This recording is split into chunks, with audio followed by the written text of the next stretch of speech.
Hi, Dylan. How are ya? Hi, good morning. Good morning. Drinking some tea or coffee. I don't know. What is that? I have this people my fiance thinks it's gross. Like we'll get coffee at the coffee shop and then the next day I'll put it in the fridge and then it's like cold coffee the next day. Why don't you just buy cold coffee? This is the leftover. Why It's a gross habit. why don't you just get more coffee and put it in your fridge? I don't this yeah, I mean, it's not the gross habit, it's just like the inconvenience.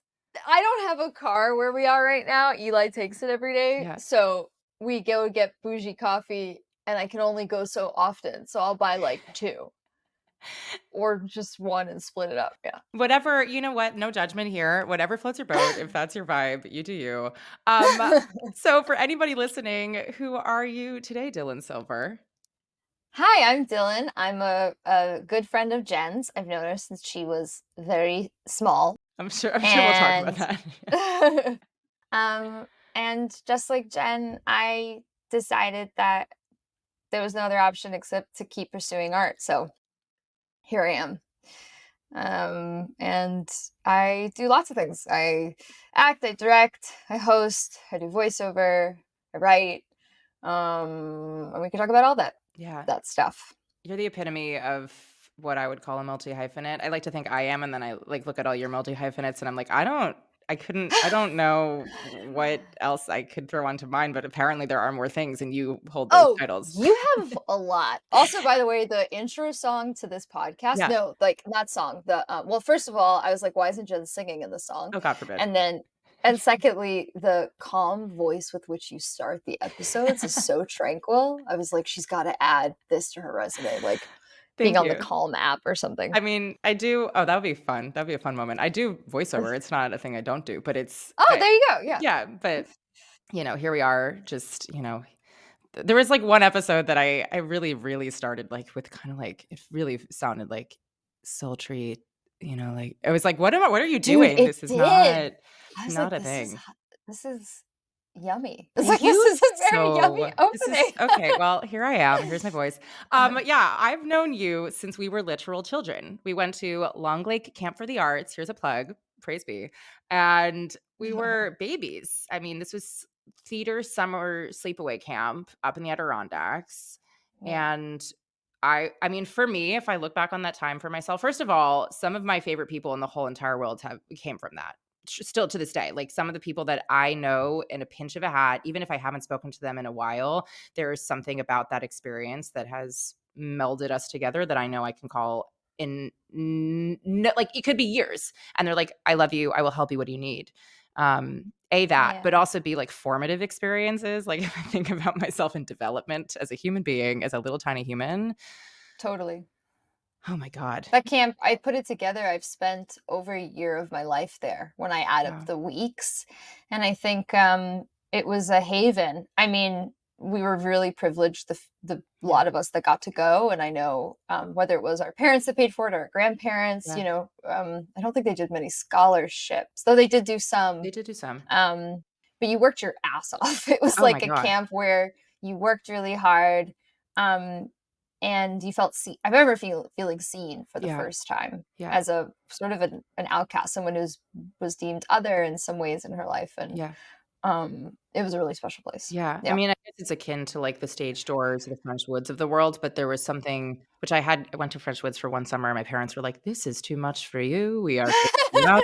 I was like, Well, aren't "Why?" those places really competitive too? Like Long Yeah, Lake, I just remember. I mean, I just never felt an ounce of competitiveness. I just yeah, was like, I just want to do the thing and correct. be in the company of people that are. But Yeah, Stage Door. Oh, I remember as a kid getting the VHS from Stage Door correct, and we watching the video, and it was a bunch of kids that they had solicited to basically like do the pitch for the correct. camp, which was so clever. And I wanted to go so bad, and it was too expensive. Yeah, It was like it was a fortune. yeah. I'm so glad that didn't work out, but I remember being really Yeah, devastated. I remember watching it too, literally putting the VHS into the TV and being like, "Oh my god, these camps." Just all of them, and then I remember Long Lake was just, a lot of panning of the Adirondack Mountains. It's like and the water. Oh my god, they some of the most incredible actors, artists, creators that I know came from that place to this day. I'm not From gonna Long like Lake. name drop all of them, but like you can go Google Long Lake Camp for the Arts and people notable alumni. Yeah, yeah. Well, here we are. We've kept up our friendship through the years, through like international waters, through across the country, and I feel like many seasons of our lives. And it's just been so awesome to watch you become the artist that you've become and the creator that you've become. And I am so excited to talk to you about all of the things. I guess, oh, I have so many ways that I want to take this conversation, but I guess tell me a little bit of an overview more specifically about like if you had to do a highlight reel across the different multi hyphenated hat part of yourself, like Yeah. some of the things that you're really pumped about that you've done in your career thus far. I mean, I feel like I'm just on the precipice of it in so many ways, so I feel almost like I'm not sure I belong in this conversation yet, but, Well, I think that um is exactly. I mean, you're not the first a guest and or myself who are like, well, do I or who am I to even be hosting a podcast? You know what I mean? Like all the imposter syndrome around you it. just But I'm well, you just don't wanna be like another actor that nobody knows, that you're just like, "Why am I listening to that?" I feel like if I can imbue any sense of, I don't know, bits of knowledge, well, first I can, yeah, so, like, highlights of the even this last year, right. I'm a Sundance Lab fellow this year with Yes, a you film that I wrote, are. and, I'm a Women in Film Director Mentee this year. I have a series that I'm starring in voiceover that just came out. It's a YouTube original called Behind the Beats. You can watch. My show as a host, my latest show is with the company called Tastemade, and it's called Weekend Refresh with Tia Mowry, and that just came out, so you can watch that on Tastemade. As an actor specifically, I shot a film this year that will come out next year. I'm on an episode of Walker Independence, a CW show, and that will air like in February, I think. Yes. Um, but I will say, like, all this stuff that I'm sort of listing now, I still feel very much like I don't know what I'm doing. And in a way, because I some days I feel like I've stretched myself so thin by pursuing all these different avenues, when in reality they've really helped, um each realm that I spent time in really helped and fostered the other. Like, I one thing I always recommend to people is, like, when I first moved out to LA, when I left the theater world and knew I wanted to focus on film, I mean, no door was open. I knew nobody. I had no age. I had nothing and Mhm. didn't know anyone. And I started crewing on sets. And I'm so thankful that I did that and chose to make money in something that was in the world, Mhm. because it allowed me to understand how the world works a little bit. Um, and it allowed me to foster relationships. So ultimately, like, one of the production companies I'm working with now, I PA'd for them like 8 Yes. years ago. So you just don't know. It's that fine line of, being humble and saying, "Okay, I'm gonna go learn some other avenue of the industry while I'm pursuing something," and simultaneously make it known to people, what my ambitions are. So they see me as a hard worker in the thing that I'm doing, but they also know that why I'm in the game in the first place. Yeah. I think that Um, is such a hard balance to be able to own what you do in a way that is unapologetic but isn't cocky and yeah. to voice what you are hoping to accomplish so that people can if they want to keep their ears peeled to the ground and be like, "Oh right, I remember Dylan was looking to do that." That would actually be a really incredible opportunity. Let me reach back out and see how we can make that happen, Yeah. you And know? fostering relationships, remembering to keep tabs and enjoy people, Yeah. like getting to hang out with people and seeing how other people are doing. I I also think, my doing all these different things wasn't born out of a desire to do them initially. It was that I originally thought, oh, you train as an actor, you just like you work your butt off and you get all the training, and then it sort of starts to just grow, and that's not how it works at all. Mhm. So, when the doors were not opening, and they didn't for years, feeling like instead of being in resistance to that, I eventually just let go and thought, okay, well, if that's not working, maybe there's another way to get there. But I just what else am I capable of doing? And I think as actors, we forget that we understand how story works. We understand Mhm. story structure. Um, when I was working in the theater in DC is where I started out. Like I'd go to the Kennedy Center all the time, and we'd be there helping new playwrights work on their material, and so you're like, oh yeah, I know as an actor how to help a writer see Mhm. where they're at in the moment. So yeah, I'm digressing, but No, you're not. No, no, you're I not just feel digressing at like all. instead of being mad about the situation, and there were times where I was really depressed or really bitter. I mean, I have a lot of gratitude because it brought me to a place where I thought, oh wait, I think maybe I can write. And then you write something and it's pretty crappy, but a couple people, and then you have to be unabashed about sharing it with people and not being embarrassed. And then a few people will be like, I see the glint of possibility here. And then they'll help you out. And um, it just sort of built. Even my first directing opportunity, my first film I ever made was a documentary that got distribution. It's on Amazon. Anyone can watch it. It's on most streaming platforms. It's called A Mind Like Still Water. And when that opportunity presented itself, instead of being like, why this? I don't understand why me. I, I flipped it. I thought, okay, well, I've just always leaned into whatever opportunity is presenting itself. And that one, I think, inevitably became as good as it was because I wasn't in resistance to it. I just Mm. thought, okay, why me? Why am I the one to tell this story? And let me lean into that Yeah. instead of focusing on the parts that we all have that just want to shit it on our parade, you know? Yeah.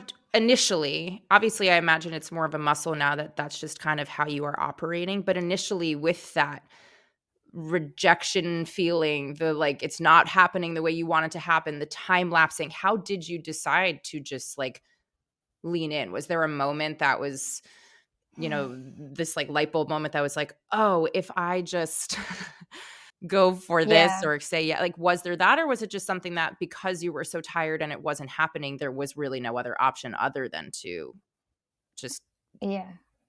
I think light bulb moments, we all maybe we have them, but inevitably, like change is gradual. There, Mhm. and I feel like we're too hard on ourselves when we think we just like I woke up and then everything was different. It hasn't been that way for me, but there was a moment. Um, my most of my family lives in England now. My mother and my sister, and when things were really bad with work in LA and it really wasn't working out initially, I was also really in resistance to the fact that I was so far away from my family. I was like trying so hard to get over there, seeing if I could get an EU passport before Brexit. This was before Brexit, dating British men. I mean, just doing whatever I could. And at the same time, like I wasn't just accepting the reality, which was that my family lives far away. I'm in California. What do I want to do with that? And I went on one particular trip home, and my sister had a really frank conversation with me. And she's like, "You're really bitter. You Mm. sound really angry and bitter." And I think it was a reckoning I was having as someone who had thought the linear, we're sort of taught that, right? We're sort Yeah. of taught you go to the best school you can, you study really hard, then you work really hard. But even, I got my first job before I even finished university, my first equity theater job. And it was so disenchanting Mm. because there's this thing you want to do so badly. And the people you respect and you're working with for the first time, like they can't even put their kids through college. I don't know. Right. It's just like the whole thing is slightly earth shattering in the sense where you realize, how am I going to make a living? I don't understand how this is going to work. And I'm lucky because I didn't have debt coming out of college, you Mhm. know, between scholarships and my my grandfather and my family support, you know, I was able to come out at a zero balance. Mhm. And um so I think maybe that was around 27, Okay. 26, and my sister was like, you sound angry. And Mhm. she was right. I was really, and I came home and went back to, I'd been going to therapy for a little while, and I um kept going. And I said, I just don't want to be angry anymore. Mm. And then I just started to accept what is. Okay, I'm in California. Okay, my dream is to be a performer. Okay, I cannot legally work in England. My family's in England. Great. Okay, now what? And Mhm. and suddenly things started to feel gentler and more playful and easier. And even with my friends and ultimately my partner, you know, they all came in when I just started to enjoy what was right in front of me. Yeah. Um, and on days where I even couldn't enjoy it, to just be okay with it. Yeah. So it was both an epiphany and simultaneously a slog. Yeah. No, but thank you for being so vulnerable and honest about it, because I think that most, I'd argue most, if not all, creatives in any capacity, and we're just like humans, we go through that moment of like, what am I doing? Like, why am I Yeah. doing this? I've put in so much time, energy, effort, money, resources, all of the things into this thing that I love, that I believed was going to happen a certain way, that I had these expectations of how it was going to happen, and it's just not. And then what do you do? How do you pick yourself up? How do you refocus? How do you recalibrate? And instead of being, we can be our own worst critics in that way. And it's so wonderful to hear that you finally were able to just be like, this is, and how do Yeah. I lean in? I mean, there's still really hard days, Oh, but I yeah. also know that now I'm more playful about it. When something happens, I'm like, oh, one day I'll write about that. You know, I feel Yeah. like, oh, good, empathy I can have towards a different kind of scenario, just as a human being and as an actor. Yeah. And um, yeah, I just feel like life's really short, and whatever is the more playful outlook, I'd almost like to psych myself out if I can, because it's just better to live in that place Yeah. than a place of pain. To live Yeah. in that painful spot is just doesn't breed creativity, and at least for me. Yeah. Yeah. Well, how did you then pivot into all these multi hats? I'm curious about the writing aspect of it and the hosting aspect of it. I mean, I'm actually curious about all of it, but feel free to start wherever you want to start, and we can kind of go from there. I mean, the writing, actually, and this is something I'll tell anybody. The one piece of advice I would say is don't listen to the rules. Mhm. Both as an actor and as the industry as a whole. As a performer, I always thought it was really interesting when I could tell when someone had just gotten out of grad school or like had just left a program, because they're like, these are my tools and I'm gonna, and I just feel like it's really important to go to all the classes, read all the books, internalize all of it, and then really let it go, and Yeah. like take the bits that work for you in any, but also in the industry as a whole. Like, so I wrote a web series because that was in for a little while, and it became a Sundance Lab finalist, and then I made a How? pitch video for it. How did I that just happen? submitted. Okay. I saw the opportunity and I was like, "Oh, it's web series are short, and let me binge all the ones I can. Let me learn." And then and I don't know if it's Elizabeth Gilbert, or probably they say write what you know. Mhm. Especially, I'm nowhere near able to write what I don't know. I won't be for a long time. So I just wrote something in the world of what I knew, and I was still lying to myself even then. I put it in like Texas. I don't know anything about Texas.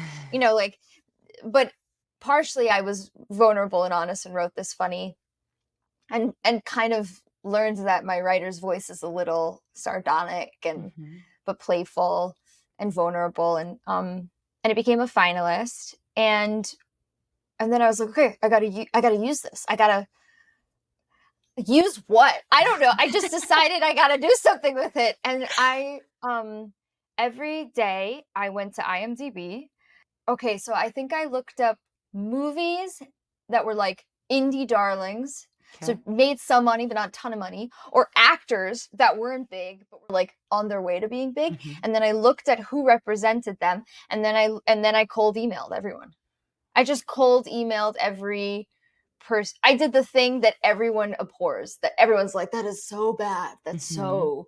It's like so sacrilege. But I was strategic about it. It was like, I'm going to write to people who help clients pitch work and they're into new talent.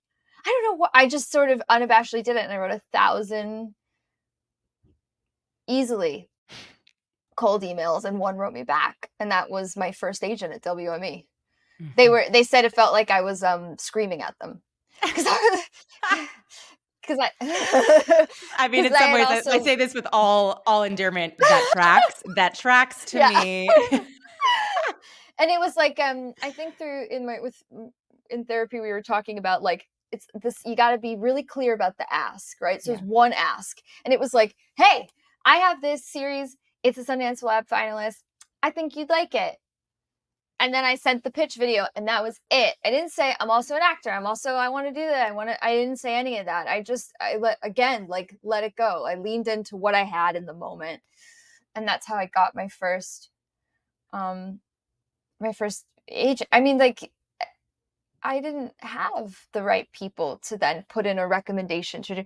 Now too, like I'm so anyone who wants me to put in a rec for them, I always will. I yeah, have no all I want is for other people to succeed. And the reality is I have no control over what the people I work with are gonna say. But it costs me nothing to say, correct. like, hey, here's a person who's here's their stuff. Please take a look. I mean, it almost nobody was able to do that for me, whether their own insecurities or they weren't in that place in their careers or they didn't think I was good. I don't know, Yeah, but um so I had to just do it myself. It was either that or what do you do? yeah. There's yeah. Ugh, Um this is why we're friends because that's literally how, I mean, truly, when I was right after undergrad, I also was unrepresented.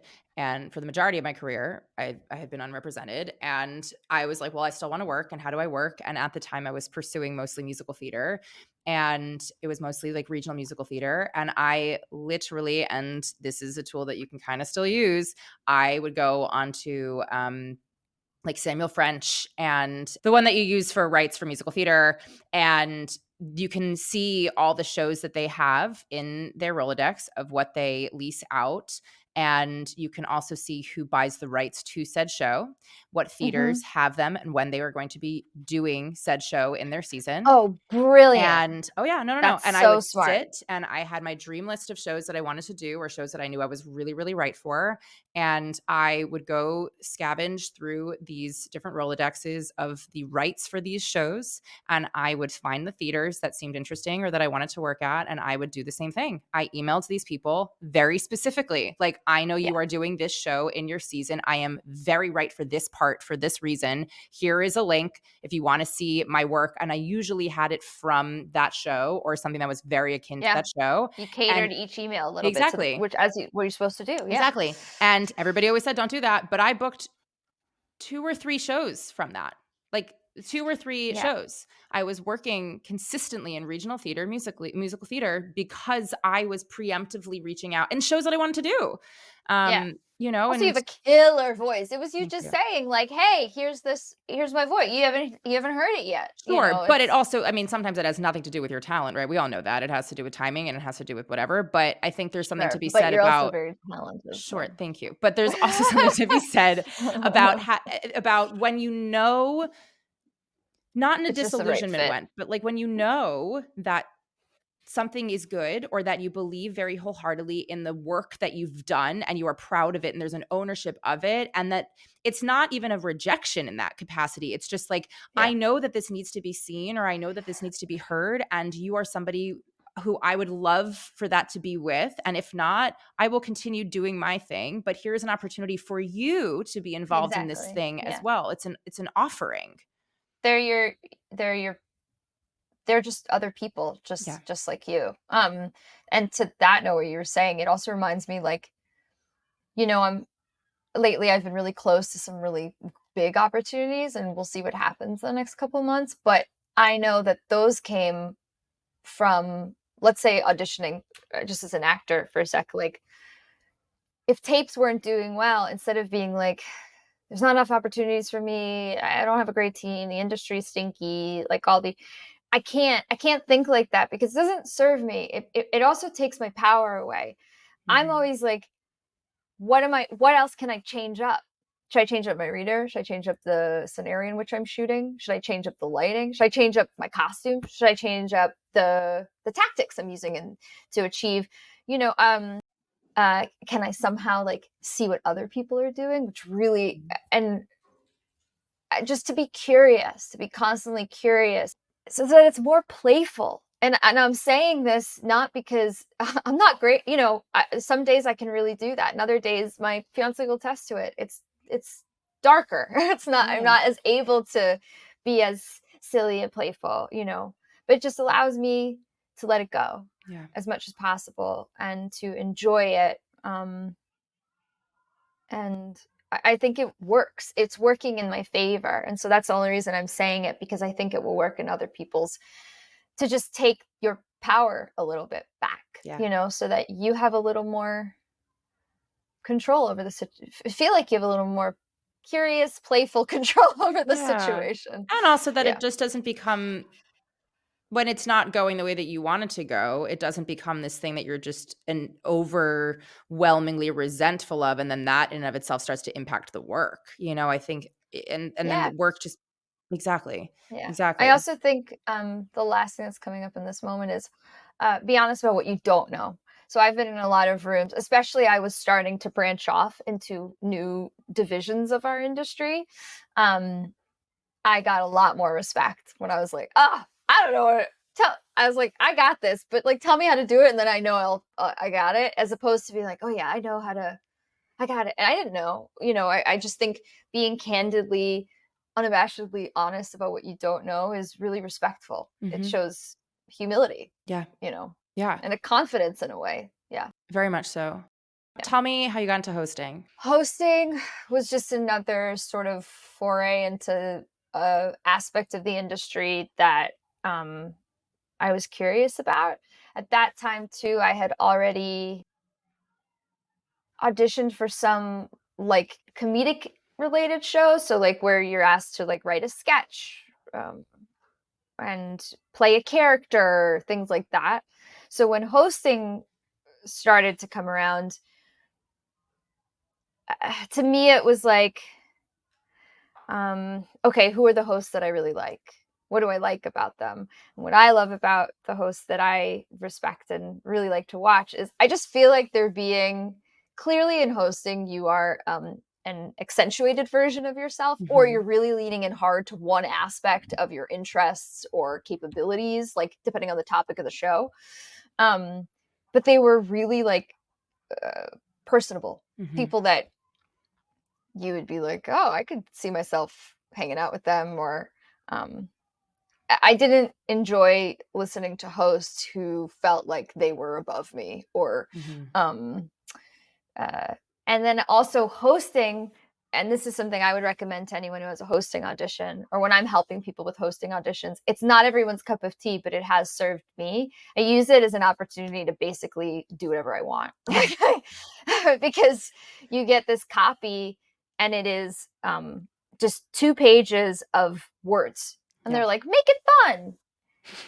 I go, okay, well, smile at the camera and not everyone's going to do that. And to me, that's not interesting. That's not engaging. So I've done outlandish things on hosting, because as an actor, when we have a tape, there are so many rules that we have to sort of follow, that hosting feels like I can dig down into my creativity in a way that um, auditioning for those sketch shows was allowing me, but hosting was opening that door wide open. So um, I think people gravitated towards that, and I'm still pretty floored that I'm getting to host, because we're in a time now where the amount of followers you have is Yeah. of real import.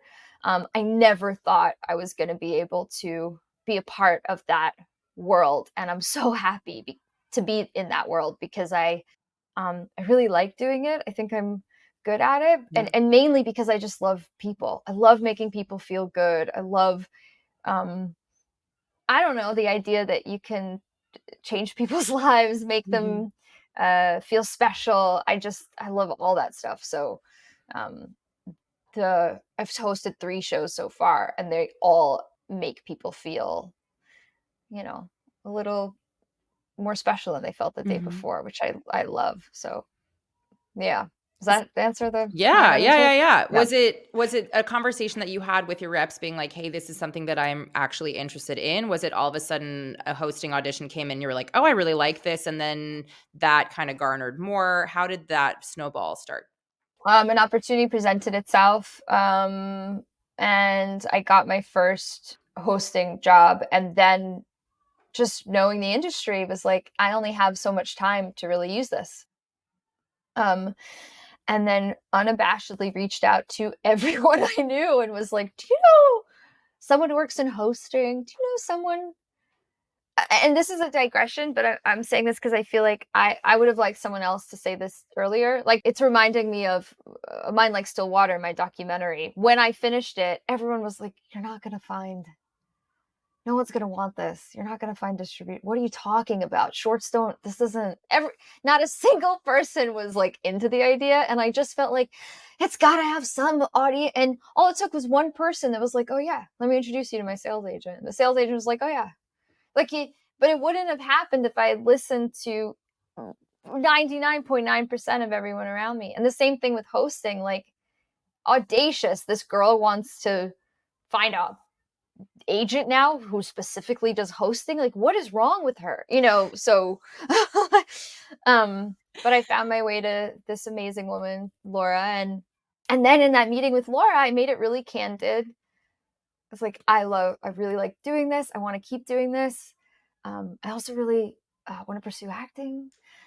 Just so you know, like, that's something to keep in mind. And she introduced me to my manager. So if had I not been unabashed about the fact, like, hey, I've got big goals, like these are the things I want to do, while still making it clear that like hosting is something I'm really excited about. Yeah. So you just got to be it's that towing the line, right? Of like being honest, but it's not needy. It's just being Clear.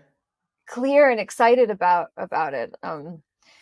And yeah, I mean, I'll be honest, like, a part of me, I know I do this in some ways, but then the other part of me is like, I hear you talk about this and I'm like, I'm envious about how no, truly, I think many people who know me be like, "Oh, no, no, you're not afraid to, like, speak your mind." Like, sure, all of those things, but, like, I yeah. hear you talk about it and I was like, I'm gonna, like, go into a little ball about it because I feel you do it in such a way that really does own who you are and what you offer. Like, I really think that there is something so inspiring about recognizing that it only takes one Yeah, and that you are that's all it willing is. and you're willing to, like, stick it out and keep trucking on until you find that one because you know that there is that one out there. It just might take a second to find them, and then once you do, then it goes from there, but myself included. Take years. Sure, but It so might many never people happen. exactly. So many people would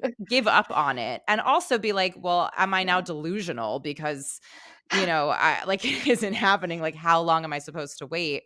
But I think, yeah. again, there is a fine line of knowing of really, like, gut knowing rather than just, like, a conceptual knowing about what it is that you're working on and how it how it is meant to be seen and heard by other people.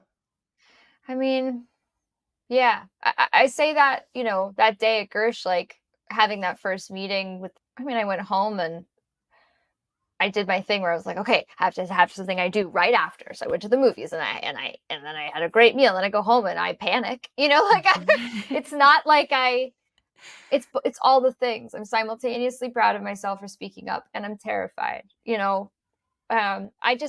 I'm always checking in with myself to make sure this is what I want. This is still what I want to be doing. And if it is, great. Then there's no question. I'd rather, know I lived a life where I tried really hard to go after the things that I just really felt were possible, and know I tried than to not. I mean, same with my partner. I say to Eli, like, he is literally a literal dream come true because I had spent years single, like, just kind of being like, I'm cool with that because I would rather know I've tried really hard my whole life to meet what I knew was possible Mhm. rather than compromise.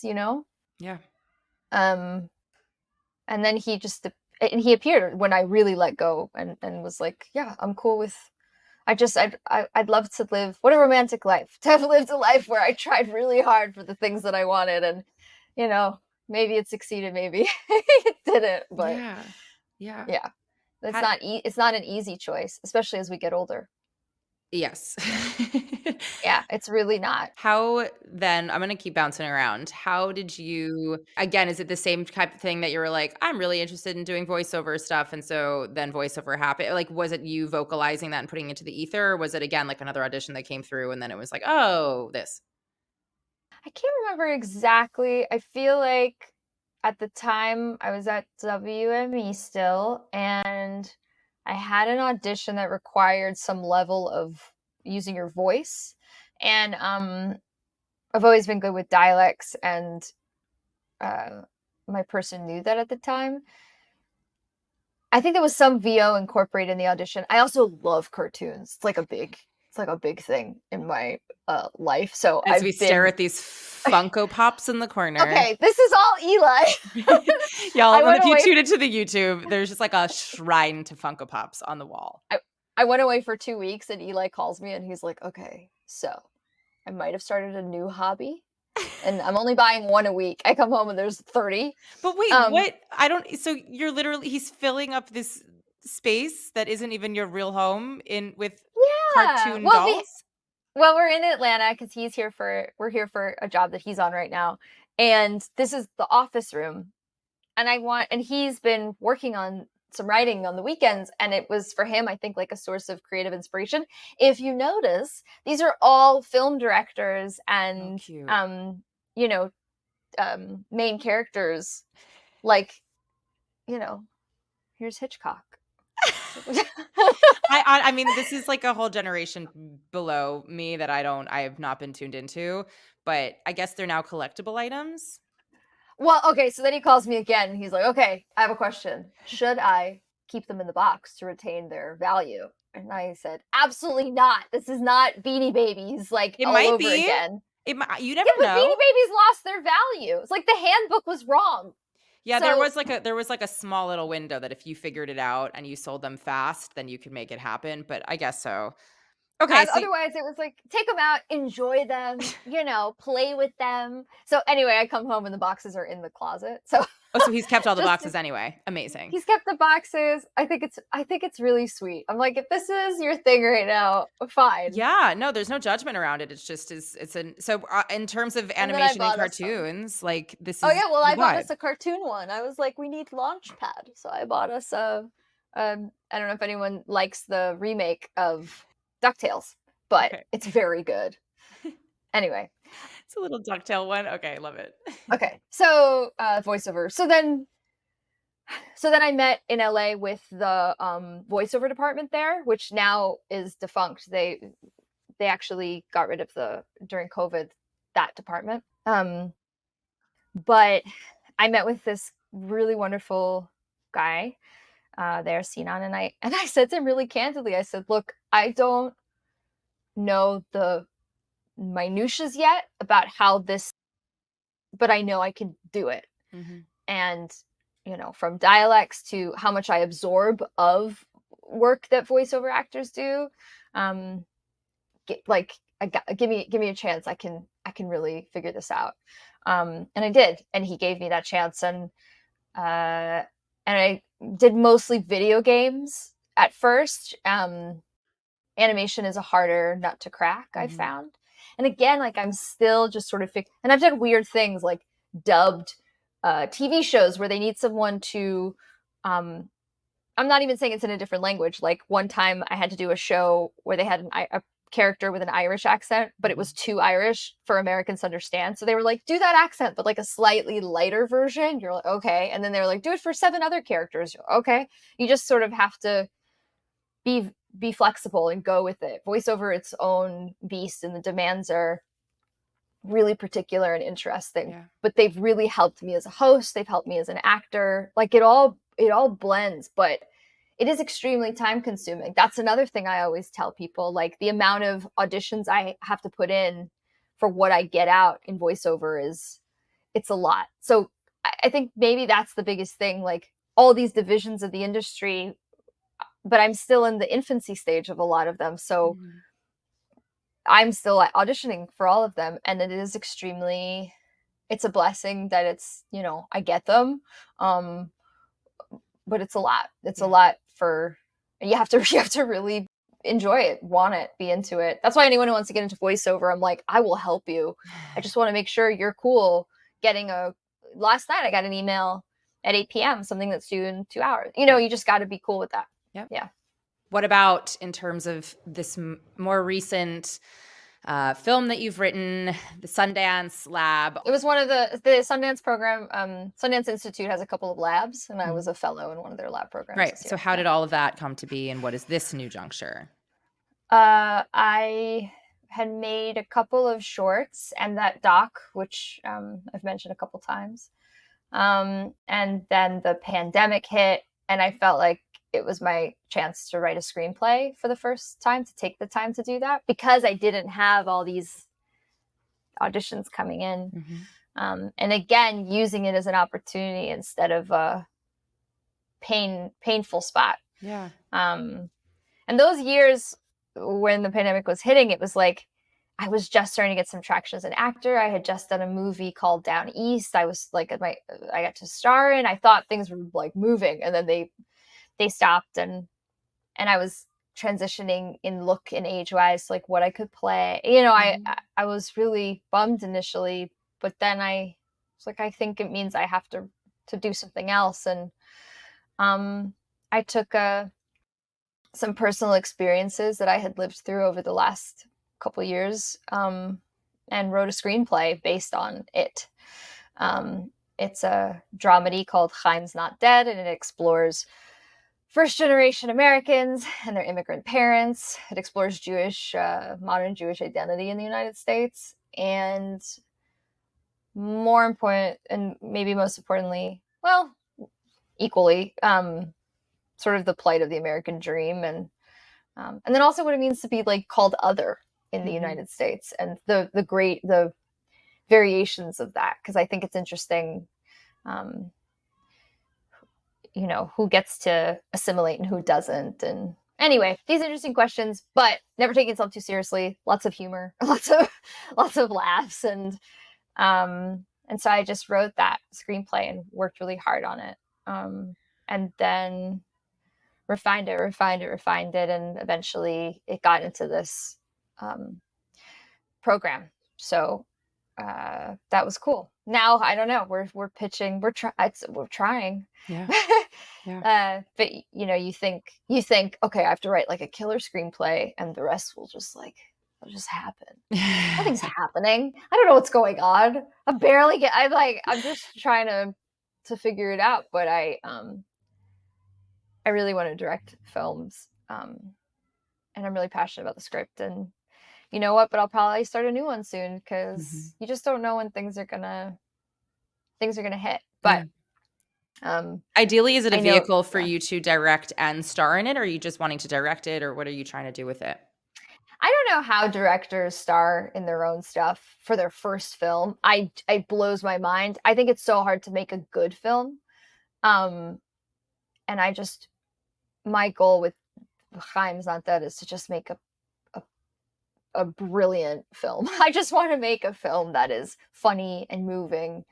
Um, and then I always say it's not about what I want; it's about what the story wants, Mhm. and the story wants a lot of attention to detail. So I think that means I'm supposed to just direct the heart, direct it to make it just sublime, and find the right people at the right time to play those other roles. Um, that's what my gut tells me. So now, Jen, it's time for you to write your shit, because I your am. No, did I screenplay. not tell you Okay, that good.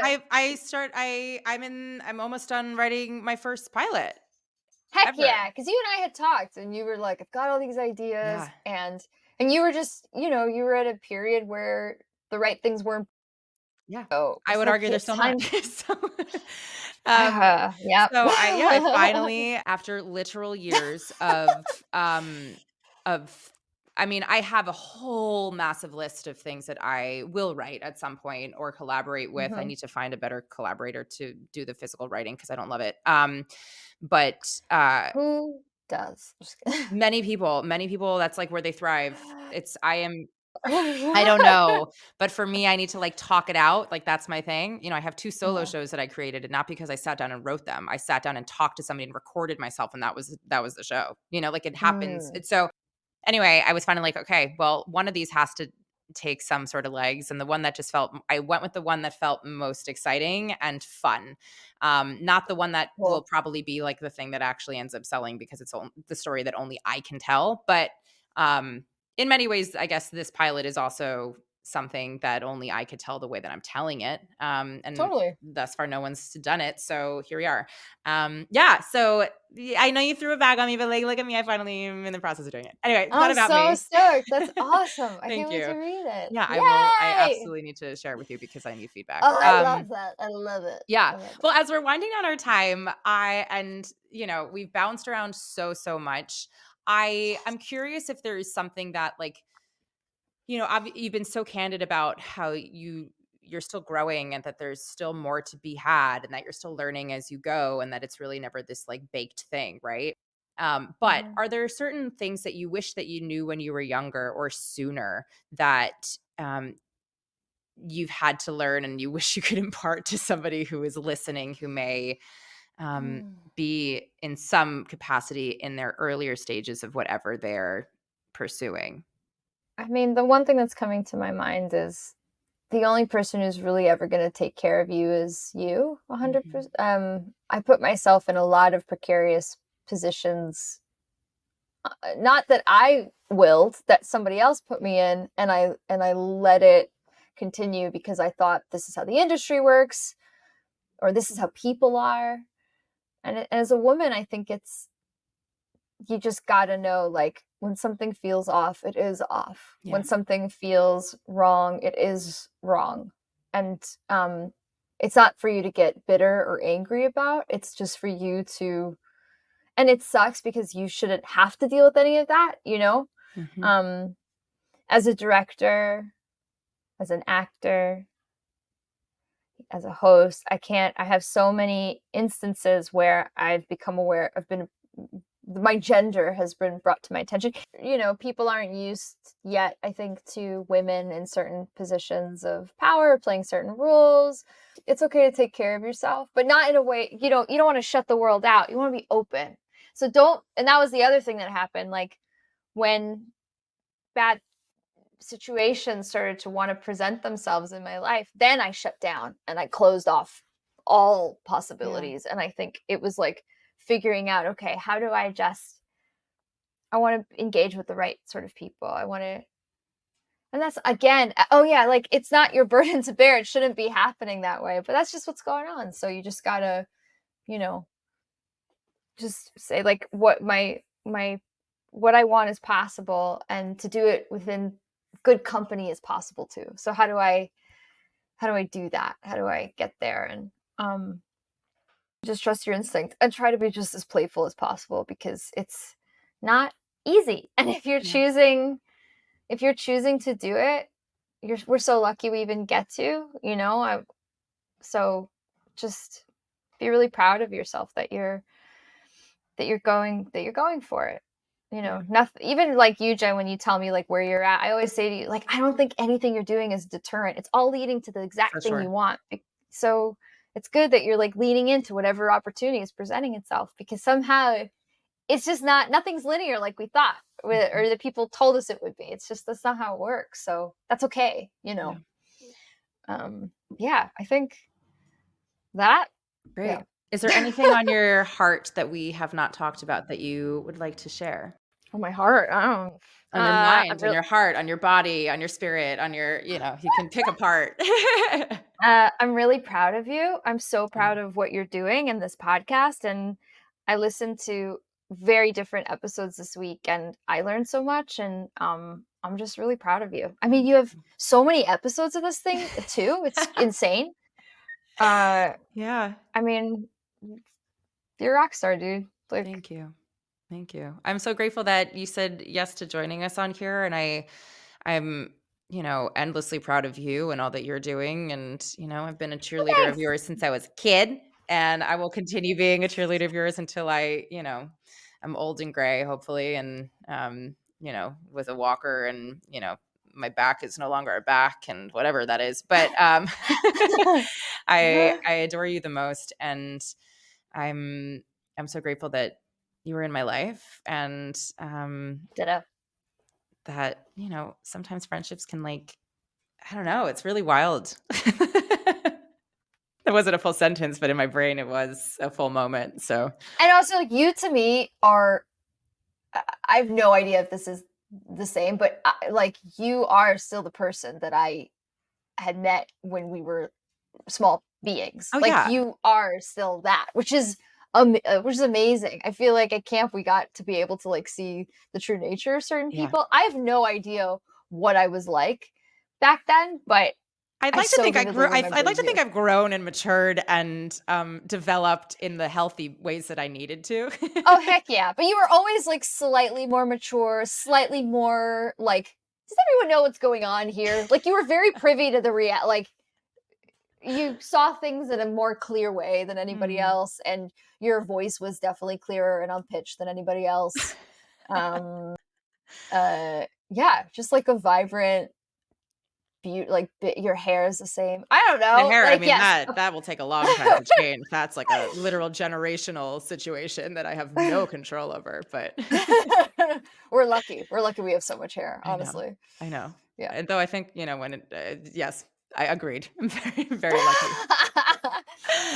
I love you so much, and, Love you too. here's to more in the future. Yay.